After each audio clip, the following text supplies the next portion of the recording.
Hey, this is Jacqueline with Sound Body Wisdom, and this video I'm going to be talking about this thing we call stress. And I think it's become kind of a blanket term that we throw around pretty loosely. And I'm hoping to give you a little bit more of a biological overview to give you a new perspective. Because I think if we understand a little bit about what stress actually is as a mechanism in the body, that it will help us sort of discern and make different choices. So, stress is your body's way of responding to any kind of demand. When people experience any kind of stressor, the demand, their bodies react with certain physical changes and by releasing particular chemical hormones. So these changes are generally designed to help the person with, say, a sudden boost of energy or power to meet dangers in their physical environment. And this is totally awesome when we need it to fight or flee from something that's threatening our survival. But what if the stress response is to an emotional or perceived threat that isn't physical? So this is the question we're learning to ask as our emotional and cognitive relationship to the world expands. And the mechanism of our nervous system, it's still primarily designed for the demands of our ancestors. So a few 100,000 years ago, our stress responses, they were designed more specifically for threats to our physical well-being. So if we encountered a tiger, we would need to either fight it or flee from it or be eaten. So this type of stress would be decided in a matter of seconds or minutes, and it wouldn't last for days continuously or months on end. This is much different from today, where daily and prolonged exposures to, say, tense work situations or social expectations, difficult relationships, family, or defeating self-thought, that can create the bulk of our stress response. So while our rational mind knows that a work situation doesn't threaten our lives, some part of our unconscious has developed a belief that it is a threat. And from the neck down the adrenal glands and the other organs, they all respond instinctively. So the perception of the stress encounter day in and day out at work, it's sending the message, tiger! And our body, it can run from a predator in the wild for short distances, but we're not made to outrun the tiger every hour of every day. And not to mention, if you actually got to run, that physical act of running from that threat, from that tiger, it helps us to reduce levels of stress hormones and actually increase natural sort of mood elevating chemicals. So the running is good if you don't get eaten. So what has changed? Well, our modern world is not more stressful than that of our ancestors per se, but it certainly has a busier and more accelerated amount of stimulus in the environment. So for example, we are biologically wired to react to sound as a warning, which can be seen in the startle response in infants. So research into the impact of sound on the brain shows that both sudden, loud sounds and chronic low-level sound can negatively influence the brain and our behavior. So study after study demonstrates that even just the noise stimulus of our modern cities and our lives, it can burden our brains and our nervous system. So another consideration is that the power of our cognition, our thoughts, our perceptions, they've evolved. We've also seen an evolution of our social concepts and demands and the expectations, demonstrating that social factors have an influence over our information processing and therefore on our perceptions. Which brings us to the power of how these perceptions can trigger a stress response. Our minds and capacity of thought have become so powerful that we can simply think about a stressful situation and trigger the stress response in our bodies. So our mind makes it real for the body to experience and respond accordingly without any actual threat in the present. So this is extended to encompass any perception of any situation, emotionally based or non-life-threatening, and the ability of our beliefs about that situation to trigger a stress response in the body, that it's become the same as any physical threat. Just that we think it and we believe it. We have the same response as any physical threat.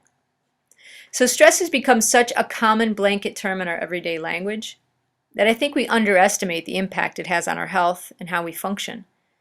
I've met people that tell me, oh, I'm not stressed because, they don't see any of the typical characterizations of stress in their life, like a job, a relationship, health, or financial issues. But a stress response can be sort of invisibly set in motion based on your perceptions, your conditioning, or stories about basic life situations. It can even be genetic. I think we would be greatly served by broadening our idea of stress and understanding that it's a response feature built into our nervous system to meet the perceived demands of life.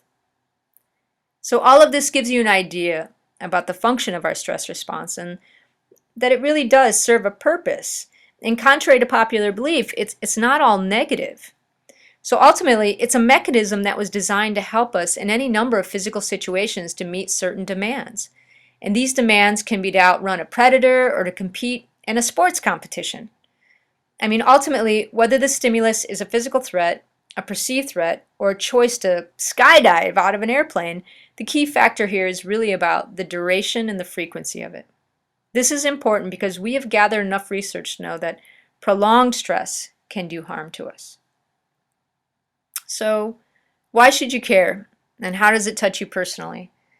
Again, some stress is helpful for your body and can include excitement, before a sports activity or some big event.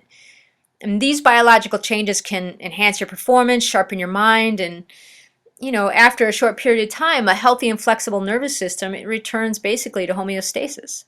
So short-term stress, when there's an outlet for the activity and a return to balance, is just a natural part of our functioning nervous system. But what happens when the stress response is activated continuously or for longer periods of time, and the nervous system loses its ability to return to balance, or it gets stuck in a repetitive loop of this stress cascade, this internal response? So everyone will manifest their response to stress in different ways based on a lot of variables. But either way, we know that it's not sustainable for overall health. It can affect things as basic as your memory, your libido, your mood, learning, sleep. It can create muscle tension, headaches, depression, or, it can just affect basic things like breathing or body temperature, digestion. It can mess with your skin, your hair, your nails, or any of your organs functioning well. It can spiral over a certain amount of time and put a burden on your system and contribute to things like chronic pain or even heart disease, immune system dysfunction, diabetes. The list can go on. And this isn't to, be like doom and gloom. It's just to say that this mechanism of the body, it's really powerful. And we want to keep it in balance. We want to know when it's being engaged and being engaged due to more perceived threat or emotional threat, threats that we're creating in our mind. So in our evolving modern world and these brains that are evolving, we have choices. And we can make these choices to meet demands with more flexibility. We're not bound to just accept the impact of unhelpful stress responses as part of normal life. Having basic information about the stress response in your body is a great first step because it can guide you through the misconceptions about this thing called stress. Another helpful tool is understanding there are many different sources of stress. So I'm just going to break it down into three sort of overarching categories. But, since stress is subjective, there's always, going to be additions. So basically, if we break it down into three, I see it as physical survival. This is when you're afraid that something is going to cause you physical harm. There's environmental stressors. That's anything that isn't based on an internal perception or a need to survive. This can be pollution, noise stimulus, nutrition, lack of sleep, etc. Or then there's perceived stressors. These create a response from within based on your thoughts, your emotions, perceptions, beliefs, social constructs. They can manifest as worry, self-deprecation, insecurity, helplessness. You get the idea. So stress is a part of life, and our bodies are designed to meet it and keep us safe and healthy under many conditions. But as I mentioned above, there are many factors for how our brain is meeting the physical and emotional demands of stress that impact our ability to stay in balance. All of this is simply background information, and ultimately it's up to each of us to pay attention and discern if something is out of balance in our habits, in our nervous system, our physical response. Amazingly, there are many tools and techniques and insights that can help us shift, rewire, and rebalance. This is the choice we can make. We have learned so much about these incredible bodies and the power of our minds, not just as functional machines, but as manifestors toward anything we can imagine. I mean, after all, the body believes what the brain thinks. So this is to say that breaking down what stress is there an actual stress happening, a physical threat, or an environmental stressor? And separating that out from these perceived threats, emotional, social, that can get triggered without us really realizing they're happening. And again, that's why I'm an advocate for developing our awareness and sort of going on a treasure hunt. If you notice something happening in your body, you can pause and try to see what triggered it. What was the thought? What was the situation?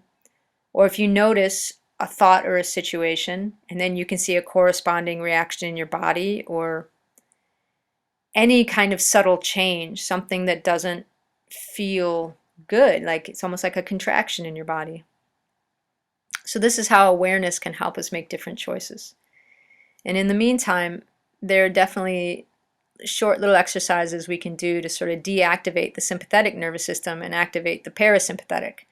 So sympathetic is the fight or flight, ramped up, and then parasympathetic helps you to relax and rest and go back into finding balance as you move forward.